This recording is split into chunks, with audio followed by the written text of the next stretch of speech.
Coucou YouTube, j'espère que vous allez bien. Je vous retrouve aujourd'hui pour la vidéo mise en page de mon bullet journal 2019.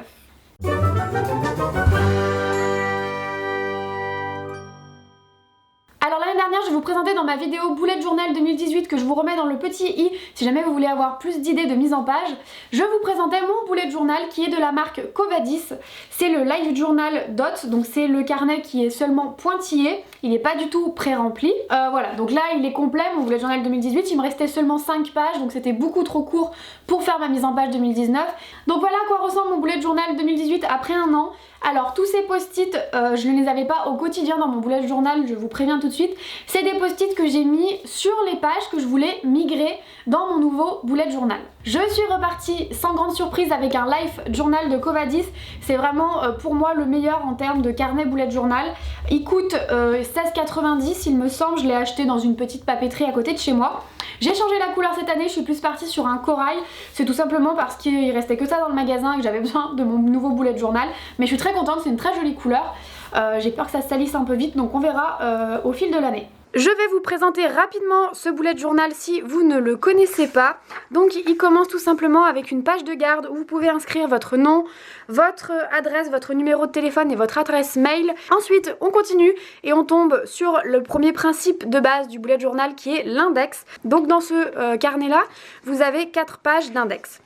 Ensuite on arrive à ma page de garde que j'ai voulu très simple avec seulement écrit 2019 avec un petit dessin. Si vous ne connaissez pas mes vidéos bullet journal, je vous préviens tout de suite que j'ai un style très minimaliste, c'est-à-dire que j'utilise seulement des feutres Tombow comme cela pour donner un petit peu de couleur et j'utilise un finliner noir. Celui-ci vient de chez Emma mais vous en avez dans énormément de marques différentes. Généralement je prends du 0,5 mm. Donc comme je disais pour cette première page de garde, j'ai fait quelque chose de très simple.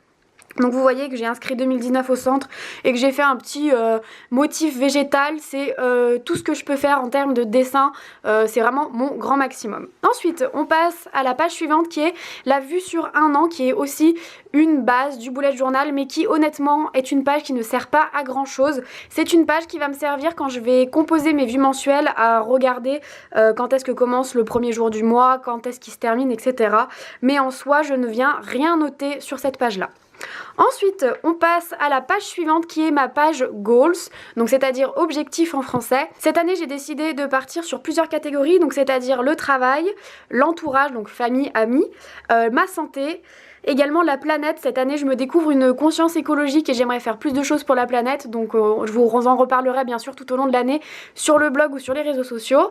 Une partie finance et une partie hobbies, et donc je vais me mettre à peu près 2 objectifs dans chacune des catégories. J'ai décidé de pas trop mettre d'objectifs parce que le but c'est de pouvoir les réaliser, donc ça sert à rien de se mettre des objectifs irréalisables et surtout de se mettre une trentaine d'objectifs, c'est évident qu'on n'y arrivera pas. Ensuite je continue et je passe sur 2 doubles pages, donc la première double page, la seconde double page qui est la vue sur 6 mois. À quoi va servir cette page? Ça va tout simplement vous servir que si par exemple vous êtes au mois de février et que vous avez un rendez-vous qui se place pour le mois de novembre, vous avez un endroit où vous le notez. Donc comment est-ce que j'utilise cette double page? Par exemple si j'ai un rendez-vous le 8 novembre, je vais venir entourer mon petit 8 novembre et à côté je vais marquer 8 novembre, je sais pas, rendez-vous dentiste par exemple. Et du coup quand je vais continuer mon bullet journal et que je vais arriver à ce fameux mois de novembre, à ma vue mensuelle du mois de novembre, je vais venir ici pour regarder tous les rendez-vous que j'ai notés pour le mois de novembre et je vais pouvoir aller les reporter sur ma vue mensuelle. Voilà à quoi sert cette double page. Ensuite on continue et on passe à une double page qui est un peu une page qui va vous guider tout au long de l'année. Donc tout d'abord sur la gauche on peut voir que j'ai fait une page repère. C'est une page qui est nouvelle dans mon bullet journal. C'est une page qui va m'aider tout simplement à construire mes futures pages, puisque j'ai tout simplement marqué le nombre de cases qu'il y avait dans la largeur, le nombre de cases qu'il y avait dans la hauteur. Et j'ai également fait des repères couleurs pour par exemple si je veux diviser ma page en 2, si je veux diviser ma page en 3 ou si je veux diviser ma page en 4. Donc ça me permet d'avoir des repères et d'aller plus vite lorsque je fais mes nouvelles mises en page. Sur la page de droite, on a 2 types de collections. On a tout d'abord la collection clé, c'est tout simplement les codes de votre bullet journal. Moi ça fait maintenant 3 ans que j'ai un bullet journal, donc c'est vrai que je n'ai plus vraiment besoin de cette légende parce que je la connais par cœur. Mais si jamais vous avez besoin de vous la noter, n'hésitez pas pas à vous faire une page entière. Moi, vu que j'en ai pas très besoin, j'ai décidé de faire un tout petit encart et d'utiliser le reste de ma page pour autre chose. Donc à quoi va me servir le reste de ma page? Comme vous pouvez le voir, ça me sert à faire des swatchs. Donc là, j'ai swatché tous les Tombow que je possédais et les 2 Finliner que je possédais pour le moment. Ensuite, si je continue sur la page suivante, on arrive sur une autre collection qui s'appelle Bucket List, qui est tout simplement la liste des choses que j'aimerais faire en cette année 2019. Et ça va plus être une liste de choses à faire que d'objectifs à atteindre. J'ai décidé d'en faire une seule page parce que pareil, je pense qu'il faut pas trop se fixer de choses à faire en une année parce que sinon on ne va jamais y arriver. Donc voici ma page Bucket List. Ensuite, si je continue, j'arrive sur les pages qui vont concerner mon blog et ma chaîne YouTube. Donc j'ai tout simplement fait un tableau sur lequel je vais pouvoir noter tous mes statistiques, que ce soit blog, que ce soit YouTube, Facebook, Instagram, Twitter ou Pinterest. Donc ça va me permettre en chaque début de mois de noter mes statistiques, donc mon nombre d'abonnés. Je voulais en profiter d'être sur cette page, je ne sais pas si ça va se voir à la caméra, mais on peut remarquer ici peut-être qu'il y a un peu de blanc. En fait, j'ai tout simplement voulu, quand j'ai élaboré cette page, dessiner chaque réseau social et chaque plateforme, et malheureusement j'ai voulu faire ça à la main et je suis très nulle en dessin et ça s'est avéré que ça a complètement raté et du coup c'était très laid. Donc j'ai tout simplement décidé de mettre du blanc et pour cacher un peu ça j'ai mis un petit ruban de masking tape. Tout ça pour vous dire que c'est normal de se rater, c'est normal de faire des erreurs, des ratures dans son bullet journal, mais il y a toujours un moyen de rattraper les choses et il ne faut pas paniquer. Sur ma page de droite, c'est une page objectif tout simplement, j'aimerais chaque mois me fixer des objectifs pour le blog, donc c'est-à-dire mettre à jour 4 articles, refaire ma blog roll, etc. etc. Donc c'est ici que je vais pouvoir suivre l'évolution.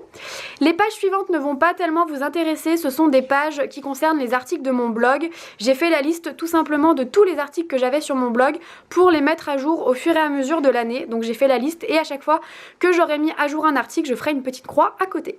On arrive ensuite aux objectifs YouTube, donc qui est le même type de page que pour les objectifs blog, donc chaque mois j'aimerais me fixer des objectifs pour YouTube. Et comme pour mes pages articles, j'ai fait la liste de toutes mes vidéos YouTube avec un petit tableau pour mettre à jour mes miniatures, sous-titrer mes vidéos, mettre à jour les fiches de mes vidéos et mettre à jour la barre d'infos. Ensuite on arrive à 2 pages qui concernent mon blog et ma chaîne YouTube. Ce sont des pages idées, donc idées articles et idées vidéos. Ensuite on arrive sur une double page qui concerne mon rééquilibrage alimentaire. Si jamais vous me suivez un peu sur les réseaux sociaux, vous avez vu que ces derniers mois j'ai perdu du poids parce que je suis suivie par Power Diet. J'ai rééquilibré mon alimentation et j'avais un peu envie de suivre ce rééquilibrage dans mon bullet journal. Donc j'ai fait un tableau pour suivre ma perte de poids sur les 6 prochains mois, donc de janvier à juin. Et sur ma page de droite, ça va me permettre de noter mon programme alimentaire que m'a donné ma diététicienne. Ensuite on arrive enfin à ma vue mensuelle. Donc c'est aussi une base du bullet journal. Donc ma vue mensuelle, j'ai tout le temps fait la même depuis l'année dernière et je continuerai cette année, c'est-à-dire que je note tous les jours de mon mois sur une même ligne et je me suis fait une case perso et une case pro. Et pour ma page de gauche, j'ai quelques petites cases pour mes articles et vidéos qui sont prévus ce mois-ci et là dans les petits ronds, je vais noter le jour à laquelle j'aimerais les publier. Comme vous pouvez le voir, j'ai choisi un vert foncé, ce qui n'était pas très judicieux parce que je ne vois pas très bien mes jours et j'ai décidé de me fixer un objectif pour le mois de janvier. Pourquoi j'ai décidé de partir seulement sur un seul objectif? Parce que l'année dernière j'avais tendance à me fixer plusieurs objectifs par mois et finalement à la fin du mois j'en avais réalisé aucun ou seulement un seul sur les 5 ou 6 et finalement j'étais plus déçue de moi-même alors que j'avais quand même accompli quelque chose. Donc ma nouvelle philosophie pour cette année c'est de se fixer un seul et même objectif et comme ça ça devrait être faisable chaque mois de réaliser cet objectif. Ensuite, on continue, on va passer sur une double page qui concerne mes finances. Donc, j'ai tout d'abord fait une page entre guillemets wishlist, mais que j'ai divisée en 2 parties, donc need, ce que j'ai besoin, et want, ce que je veux. Dans ce souci de suivre un peu mes dépenses, j'ai créé une page dépenses sur ma page de droite, avec tout simplement la date de la dépense, la description de l'achat, et le prix, le montant de l'achat. Pareil, ça va me permettre d'avoir un peu une vue sur mes dépenses et sur les pôles de dépenses à réduire. Ensuite, on arrive sur plusieurs doubles pages, il me semble qu'il y a 2 doubles pages plus une page individuelle, c'est ça, où j'ai tout simplement préparé mes semaines à l'avance. Donc c'est une autre façon, on va dire, de préparer son mois. Ces pages-là qu'on appelle vues sur la semaine ne sont pas du tout obligatoires. Ça va me permettre en fait de m'organiser sur le long terme de mon mois, donc c'est pour ça que je prépare mes 5 semaines du mois à l'avance. Et ensuite, dès que j'aurai planifié toutes mes to-do, quand j'arriverai par exemple au lundi 21 janvier, je vais venir ici voir qu'est-ce que j'avais noté noter et je vais reporter dans ma grosse to-do list du 21 janvier ces petites choses dont j'avais pensé à l'avance. Ça permet aussi de mettre plus facilement mes rendez-vous, mes anniversaires, mais ça ne me dispense pas de faire une vue journalière.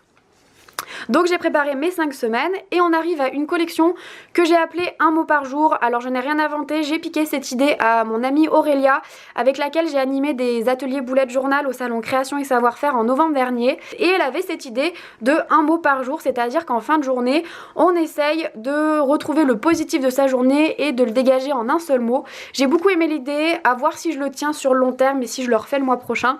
Mais pour ce mois de janvier, j'avais envie de tester. Ensuite on continue avec de nouvelles collections, donc j'ai refait la collection Movie Night que j'avais dans mon bullet journal l'année dernière, qui est tout simplement une collection de films que j'aimerais voir ou revoir.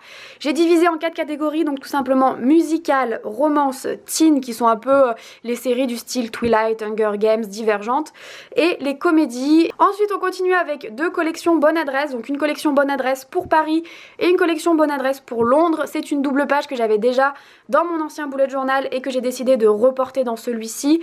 Il faut savoir que toutes les collections que j'avais dans mon ancien bullet journal et que j'utilise toujours aujourd'hui, j'ai décidé de toutes les reporter dans mon bullet journal actuel parce qu'une fois que je termine un bullet journal, je le range et je n'y touche plus.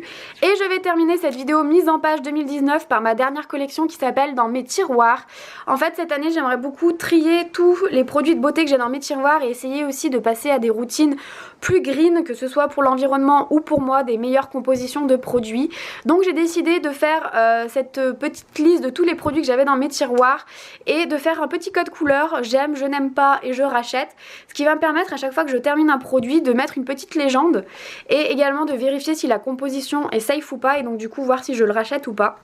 Voilà, et ensuite c'est la suite de mon bullet journal, donc un bullet journal à points basiques et je vais pouvoir commencer mes vues journalières. Donc je vais marquer par exemple mercredi 8 janvier, j'ai ça à faire et je cocherai au fur et à mesure de la journée. Voilà pour la mise en page de mon bullet journal 2019. Si jamais vous voulez en voir un peu plus de mon bullet journal, je vous mettrai en barre d'infos le lien de l'article que je sors en même temps que cette vidéo où j'ai pris des photos de toutes les pages de mon bullet journal. Ça vous permettra de les voir d'un peu plus près et d'avoir un modèle si jamais vous souhaitez les reproduire. J'espère que cette vidéo bullet journal vous a plu. Comme je disais en début de vidéo, n'hésitez pas à me rejoindre sur les réseaux sociaux pour en voir un peu plus de mon bullet journal au quotidien, que ce soit en Insta Stories ou sur le blog. Je vous retrouve mercredi prochain pour une nouvelle vidéo. Prenez soin de vous. Salut!